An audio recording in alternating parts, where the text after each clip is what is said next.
Picture this. It's 2 a.m. in a huge manufacturing facility. An operator casually walks up to a control panel and hits the green start button on a massive 100-horsepower water pump. Instantly, the overhead lights dim severely, delicate control instruments all across the plant start glitching out, and then, boom, the main feeder circuit breaker trips open with a massive echoing thud. The whole production line, dead. Now, here's the crazy twist. If you go looking for the culprit, the obvious things are totally fine. There's no short circuit, the motor's gears aren't jammed up, and the wire insulation is in perfect shape. The real villain here was something completely invisible, yet incredibly powerful. What caused the blackout was something we call inrush current. See, when a heavy, three-phase AC induction motor is hooked directly to power, which is known as direct online or DOL starting, its stationary rotor acts pretty much exactly like a shorted transformer. So for the first few seconds of startup, the motor literally gulps down between 600 to 800% of its rated current. That is a massive current surge, and it pulls down the line voltage for the rest of the factory, bakes the cable insulation, and violently stresses the mechanical couplings of the motor itself. So, how do you solve this massive power surge without dropping thousands of dollars on complex digital electronics? Well, engineers came up with the Star Delta Starter. It's an absolutely brilliant mechanical trick, and we're going to unpack exactly how it works right now. It seamlessly drops that starting current by a whopping 67%. And the best part? It does this purely by rearranging how the electricity flows through the motor's internal coils. Section 1. The secret geometry of motor windings. Inside every three-phase induction motor, you've got 3 distinct copper coils. Both ends of each of these 3 coils are brought out to the terminal box, which gives us 6 connection points. Now, how we link these 6 points together is where the magic happens. First up, the star connection. By using metal jumper strips to tie one end of each of the 3 windings together into a common central neutral point, the voltage across each individual coil drops. By how much? Well, by a factor of the square root of 3. To put that into perspective, if your factory line voltage is 400 volts, each winding in a star connection only sees about 230 volts. It's getting just 58% of the line voltage, compared to a full 100% when it's configured in a delta connection, where each coil spans directly across 2 live phases.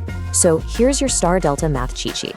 The really crucial takeaway here is that because electrical power scales quadratically with voltage, dropping that voltage down to 58% actually slashes your starting current to exactly 1/3, so 33% of its maximum direct online current.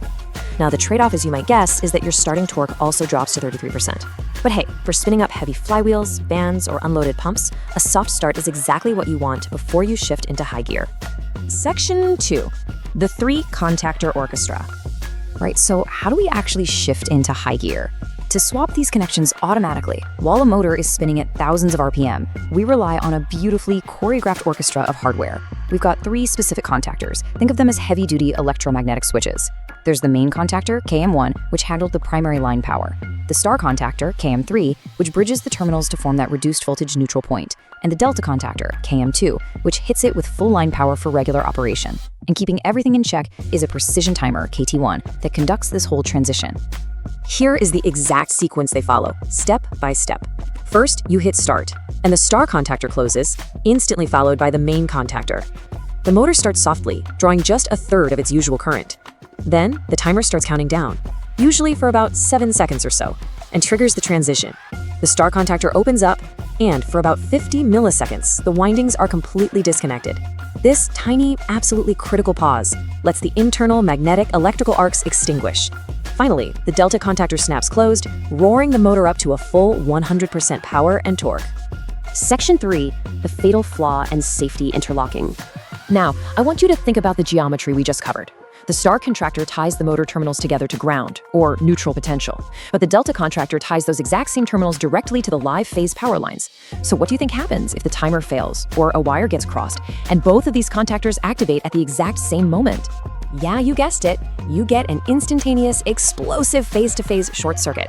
Basically, a massive dead short right across your main distribution bus.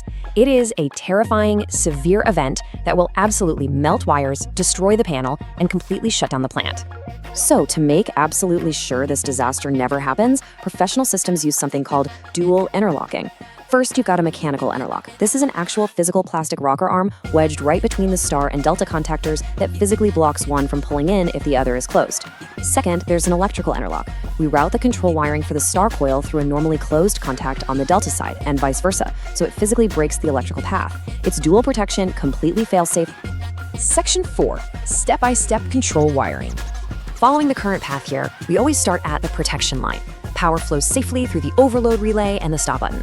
Now, when you push start, the current bypasses the timer and the delta interlock to safely energize the star coil first. The exact moment star closes, it triggers an auxiliary contact that seals in the main coil and gets that 7-second clock ticking.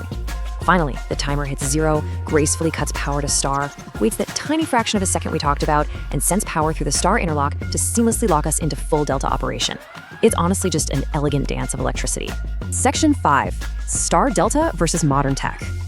If we look at the modern landscape, we have variable frequency drives, or VFDs, which give you total variable speed control.